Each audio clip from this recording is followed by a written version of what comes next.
Fala, meus queridos! Tudo bem com vocês? Como passaram este final de semana? Acabou agora a nona rodada do Brasileirão, rodada essa que empatou com a quinta rodada, com mais vitórias, né, dos times visitantes.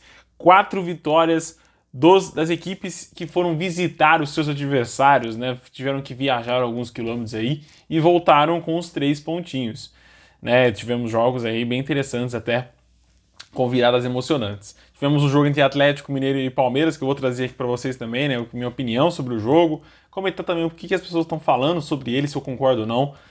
Mas vamos lá, tem bastante coisa pra gente conversar. Eu sou o Gabriel Todaro, bem-vindo ao Na Rede com Todaro. Aqui a gente traz análises sobre as principais rodadas e outros assuntos aí sobre o campeonato, sobre o futebol brasileiro, né? Esse futebol lindo, maravilhoso, importante para o cenário mundial.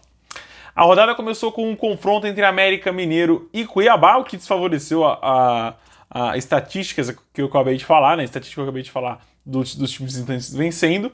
O América está na frente, vencendo por 2-1, né? Fez o 1-0 com um Alê, o André, sim, aquele André Balada, que não é mais o André Balada, fez um belíssimo gol ainda no final da primeira etapa, mas o Felipe Azevedo fez o 2-1. O América começou melhor o jogo, estava melhor do que o Cuiabá, né, que o Dourado durante toda a primeira etapa. Me arrisco a dizer, não foi sim. O lance do André, o golaço do André, né, que foi um belo gol de fora da área, foi a única chance que o Dourado teve durante toda a primeira etapa. Na segunda etapa só deu o Coelho, né, no início ali, tanto que fez o gol o Felipe Azevedo, mas no finzinho ali o Cuiabá começou a pressionar um pouco, não aguentou, não conseguiu fazer empatar o jogo, então o Coelho conseguiu a sua vitória. Aí também tivemos muitos empates, 4 empates nessa rodada também, começando com o Ceará 1, Curitiba também 1. O Ceará começou muito bem o confronto, jogou muito melhor que o Curitiba durante toda a primeira etapa, fez o seu gol com o Mendoza, né? É claro, o Mendoza arrancando do campo de defesa, quem segura. Mas no segundo tempo o jogo caiu um pouquinho do Ceará. O Ceará abaixou mais as linhas, esperou o Curitiba para poder atacar, e foi onde o Curitiba encontrou o empate no fim do jogo, no fim da segunda etapa, com Adrian Martinez, que empatou o jogo. Um confronto que é ruim, né, para as duas equipes, porque tanto o Ceará quanto o Curitiba perdem pontos importantes, né? Eu acho que o Ceará mais porque caiu uma posição, foi para a 16ª colocação da tabela, enquanto o Curitiba ficou na 4ª colocação, pelo menos. Então eu acho que se fosse para colocar algo benéfico, foi para o Curitiba, e também por conta do jogo, né? O Ceará foi melhor, mas o Curitiba conseguiu arrancar um empate. Agora, um empate que teve gosto de derrota para o torcedor são paulino foi esse aqui, né? O time foi a ressacada, a Florianópolis, teve a oportunidade com 2 pênaltis, né? Um o Reinaldo converteu e o outro o Caleri acabou chutando para fora. Mas o São Paulo não conseguiu criar. Eu senti muita preguiça, não preguiça, por favor, não me entendam mal, mas eu senti falta de criação, falta de criatividade, de movimentação dos jogadores do São Paulo para estar criando jogadas na frente. Sofreu muitos sustos, né, na defesa, e o jogo foi bem ruim tecnicamente, né? Vamos dizer aqui, né? O São Paulo está na frente com o Renato, como eu falei, no fim do primeiro tempo de pênalti, e o Muriqui, no meio da segunda etapa, fez um 1-1. Depois, inclusive, do Caleri ter perdido o pênalti, que poderia ter dado uma vitória para o São Paulo fora de casa. E com esse empate, o São Paulo cai mais uma posição na tabela, vai para a 6ª colocação, e o Avaí também vai para a 14ª. Mais um empate, agora é um empate com um jogão, né? Foi um jogo muito interessante entre Atlético Paranaense e Santos. O Santos foi na frente com o Marcos Leonardo. O Atlético Paranaense empatou com o Pablo no fim da primeira etapa. Léo Batistão fez um gol contra. Não foi tanta culpa, assim, não foi aquele gol contra bizarro. Foi mais uma resvalada de cabeça para trás, né? Acabou complicando a vida do goleiro João Paulo. Mas o Marcos Leonardo tratou de empatar o jogo no meio da segunda etapa. O empate até que justo no placar, né? Ambas as equipes criaram muitas oportunidades, tiveram muitas oportunidades de saírem com a vitória, mas eu acho que falta um pouquinho do Atlético Paranaense controle do jogo quando joga no seu campo. Ganhou muito bem do Caracas, né? Mas era um time quase que C do seu grupo, né? Para não falar D. Mas precisa ter mais controle dos jogos em casa. Vem sofrendo, vem fazendo poucos gols em casa, inclusive. Esse jogo em especial fez 2 gols, né? Inclusive o Santos tinha um gol fora de casa, fez 2 também, muito importante, com os 2 do Marcos Leonardo, a joia do peixe aí, precisa segurar agora no meio do ano. Mas foi um confronto bem interessante de se assistir. Esse jogo também estava indo pro 0x0, viu? Mas o Corinthians fez 1x0 com o Gustavo Mantuano no meio da primeira etapa. E o jogo foi meio polêmico, né? Tivemos uma polêmica envolvendo o VAR ali, questão de um gol do Atlético Goianiense. Acredito que eu não... Preciso dizer que eu não vi o lance, né? Na minha opinião, não posso ter opinião no caso sobre esse lance, mas acho que do jogo que eu vi do segundo tempo, do fim do segundo tempo, o Corinthians se retrancou, esperou o Atlético Goianiense, esperou o Atlético Goianiense tomar as decisões do jogo, fez 1x0 e soube se segurar muito bem lá atrás.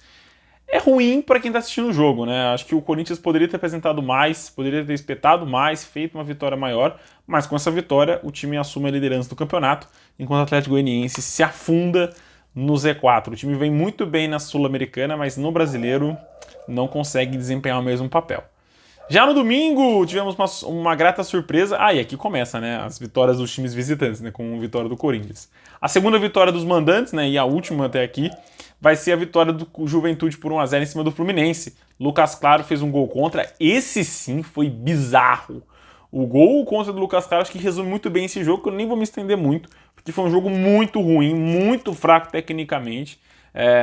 Tanto que se você for ver os melhores momentos, né? Disponibilizados pelo Globo Esporte, tem 1 minuto.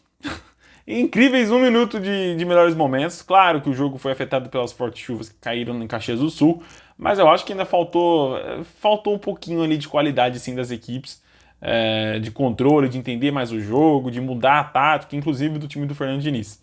Tomou 1x0, não conseguiu reagir. Do segundo em tempo inteiro, o cara não levou nenhum perigo pro gol do Juventude, então fica esse ponto negativo pro Fluminense, inclusive caindo 2 colocações, já aparecendo na parte de baixo da tabela, na 13ª colocação. O Juventude até chegou a sair do Z4, mas voltou com a vitória do Goiás, que aconteceu hoje, né? E o time está agora na 17ª colocação, subiu 2 posiçõezinhas, é o primeiro time dentro do Z4.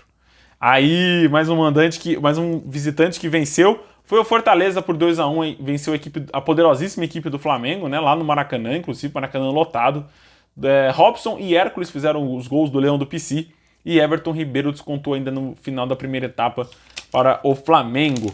Essa vitória, o Fortaleza obviamente não sai do Z4, né, porque o time tinha 2 pontos, agora tem 5 pontos, é a primeira vitória do time do Brasileirão. E que vitória! Essa sim, Fortaleza! É uma vitória para você dar moral, para vocês, né, começar a engatilhar alguma sequência de vitórias aí para sair do Z4, que não é a posição do time do Fortaleza, né? Vamos combinar. O time é muito bem treinado, é um ótimo time, não é para estar na 20ª colocação.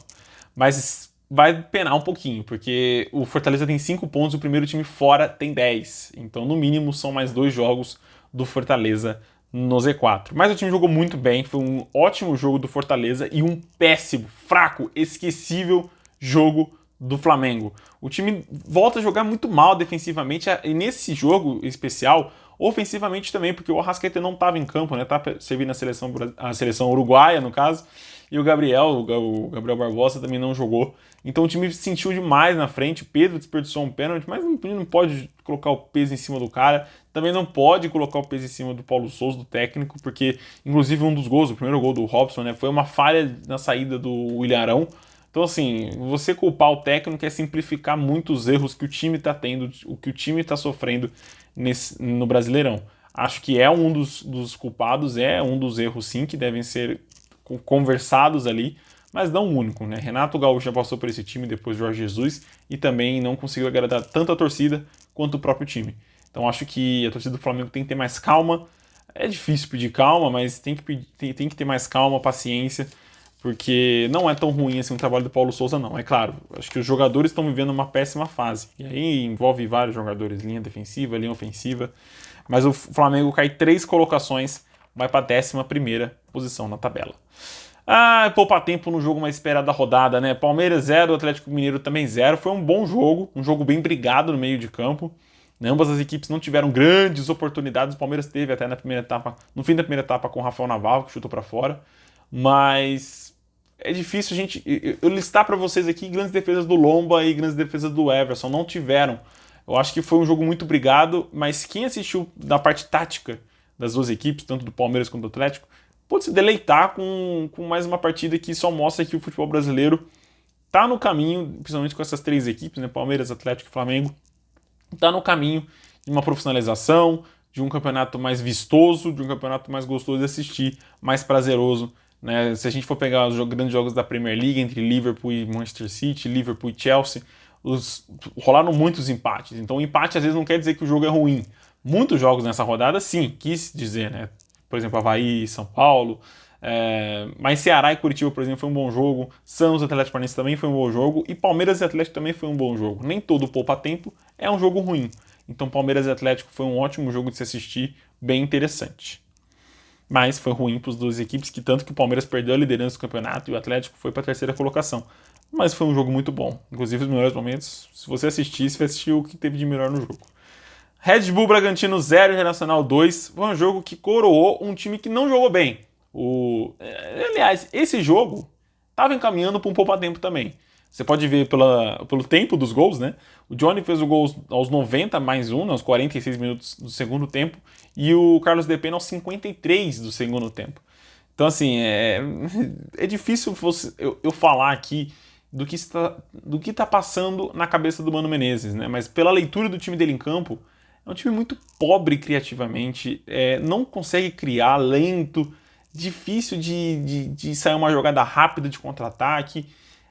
Defensivamente é um time até que bom, se consegue se defender, tem sorte de ter um ótimo goleiro como é o goleiro Daniel. Mas, cara, dá dó de ver o Inter jogando, assim. É sofrível assistir o jogo do Inter atualmente. Mas o Inter sobe 5 colocações, vai para a 7ª colocação do Campeonato Brasileiro, enquanto o Red Bull afunda muito na crise.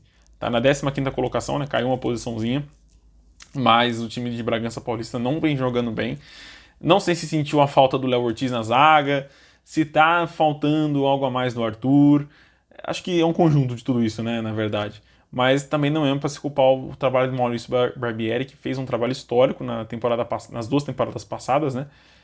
Tem tudo para fazer uma temporada muito boa também. Não acho que vai se igualar às outras, né, obviamente, porque o time foi na final da Sul-Americana, né, classificou muito bem no Brasileiro.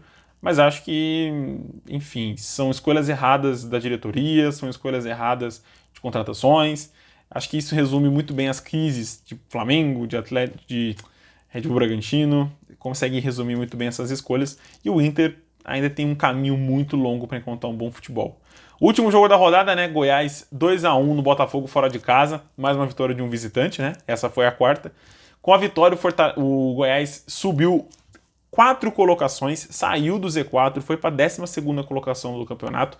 E esse jogo em especial marcou a lei do ex, né? A volta da lei do ex no Campeonato Brasileiro, com 2 gols do Pedro Raul, que jogou pelo Botafogo do Rio, e o Vitor Cuesta fez o 1-0 para o Botafogo, e aí o Botafogo sofreu a virada. Questão de 10 minutos, o Pedro Raul saiu do banco de reservas, fez o primeiro gol, 10 minutos depois fez o segundo, coroou quem foi melhor durante todo o jogo. O Botafogo teve algum momento ou outro que foi bem, o Erisson muito apagado, teve uma oportunidade que chutou para fora, Patrick de Paula muito mal no meio de campo, ele e Tietê não conseguiram se encontrar. E o Vitor Cuesta também. Apesar do gol, os 2 gols do Pedro, apesar de ele ter marcado o gol, os 2 gols do Pedro Raul foram em cima dele, né? O Pedro Raul ultrapassa ele nos 2 lances, né? Ele não consegue acompanhar o atacante do Esmeraldino, e aí acaba resultando na vitória do Goiás no último jogo da rodada do Campeonato Brasileiro. E foi isso, meus queridos. Amanhã já tem jogo da 10ª rodada, então já fique esperto na Rede Contada no Instagram para você ficar por dentro de tudo. Um abração, fiquem com Deus e até mais. Tchau, tchau.